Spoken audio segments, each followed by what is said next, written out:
Bolsonaro é imbatível. E Onde ele vai, foi, ele leva olha, multidões. não, ele explodiu. O cara teve a mãe de ficar 5 horas com 570 mil pessoas assistindo. Vamos dar atenção. Vocês estão colocando assunto polêmico, eu acabei de chegar já de cara. Não, a gente já mostrou para o pessoal saber quem é que ia ver Ele aqui. batendo nesse fedelho. Vai. É voador. Ele tá nervoso até o menino aí. Você escolheu o seu lado. Você vai ter o bônus. Esse cara é folgado, né? Eu apoiei o presidente Jair Bolsonaro. Siga o teu caminho. Aí colocam lá e vem um babaca. Valeu, Chorão, valeu, Chorão. Vai, chora por político. Chora por político. Eita, do pau vai comer. Foi de louco. Vamos, Sombra. Pô, você Foi arranhar, você viu? Eu não sei qual que é desse menino Você aí. foi até bonzinho com esse cara, viu? Eu quebrava ele no pau. Você foi até bonzinho, mas essa esquerda aí é brincadeira. Os caras querem ofender de qualquer jeito, né? Os caras querem criar uma situação, Sabe, né? eu não sei se ele é esquerdista. Vamos deixar ele falar agora, né? Eu não sei muito qual era a intenção do Marinho, né?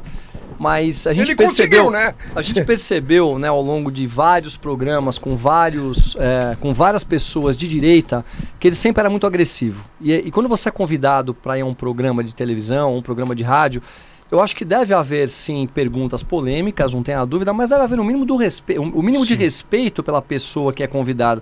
E ele faltou muito com respeito comigo, né? Ele foi agressivo, ele tentou me taxar como esquerdista, tentando me vincular ao João Dória. E eu tenho uma história, que é uma história que eu preciso contar aqui para vocês, que eu já contei em alguns lugares, inclusive. Eu, em 2018, antes das eleições, eu acabei alugando uma casa. A minha esposa sempre quis morar numa casa e eu morei em apartamento a minha vida inteira. Então eu resolvi alugar uma casa. Na Pompeia, não? Na Pompeia. Você é da Pompeia? Você conhece já, pô, não tenho dúvida. Eu acho que nós estudamos juntos, alguma coisa. Daqui a pouco nós vamos descobrir. E eu acabei alugando uma casa para testar, para ver se eu gostava. E um lugar muito seguro de São Paulo é o Jardim Europa, o Jardim América. Então eu vi várias casas para alugar ali, numa corretora chamada Lopes, aqui de São Paulo, que é muito conhecida, e aluguei a casa. Quando eu fui assinar o contrato de locação, eu percebi que a casa era de uma holding do João Dória. E eu aluguei a casa muito feliz, porque ele era, na época, o Bolsodória. Eu votei nele para prefeito e votei nele para governador. E eu ainda falei, puxa vida, eu vou morar na casa do governador. Que legal, eu aluguei a casa do governador, que é colada com a casa dele. A casa dele ficava ao fundo da casa que eu aluguei e o filho dele morava ao meu lado. Bom, mudei para casa, fiz uma bela reforma na casa. Aí minha ideia era ficar entre 4 ou 8 anos na casa e estava muito contente. Só que o João Dória, ele acabou mudando muito as suas posturas. Eu não estou aqui falando do homem, do marido, do pai, eu estou falando do governador. As decisões e as posturas do governador eram era totalmente na contramão do que eu imaginava no momento do Covid. Eu me tornei muito crítico a ele. Aí eu vou no programa Pânico e o Marinho, ele abre o contrato de locação da minha casa com o meu endereço. Eu tenho um filho de 3 anos. Eu sou o garoto do caminhão que sobe na Paulista. Eu sou o garoto que utilizou os bonecos, os pichulecos gigantes na época das grandes manifestações para poder tirar aquele partido corrupto do poder.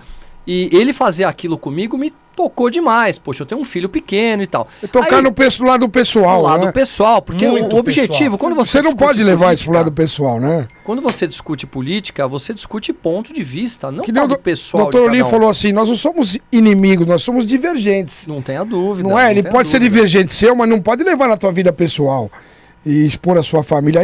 Aí com certeza você, né? E aí tem uma história no meu de estudo, que foi onde eu perdi a cabeça, que nossos amigos policiais vão entender perfeitamente. Eu tenho um grande amigo, dono de uma das maiores empresas de varejo do Brasil. Uma determinada noite, ele foi jantar na minha casa, e ele chegou na minha casa branco. Eu perguntei para ele, o que aconteceu? Ele falou, tô com uns problemas na empresa. Eu falei, mas o que está acontecendo? Posso te ajudar em alguma coisa? Tô sendo extorquido. E como assim? Tem uma fiscalização na minha empresa há mais de um ano. A minha empresa é totalmente formal, tudo direitinho. O fiscal sentou na minha mesa e me disse que poderia me aplicar uma multa de 250 milhões de reais. Eu olhei para a cara dele, isso ele me contando. O rapaz virou para ele e falou, não, mas não se preocupa não. Com 25 milhões a gente resolve.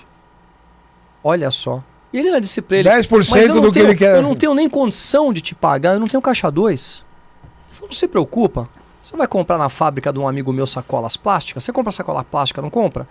Ele vai fazer um valor um pouco maior, ele me repassa o dinheiro.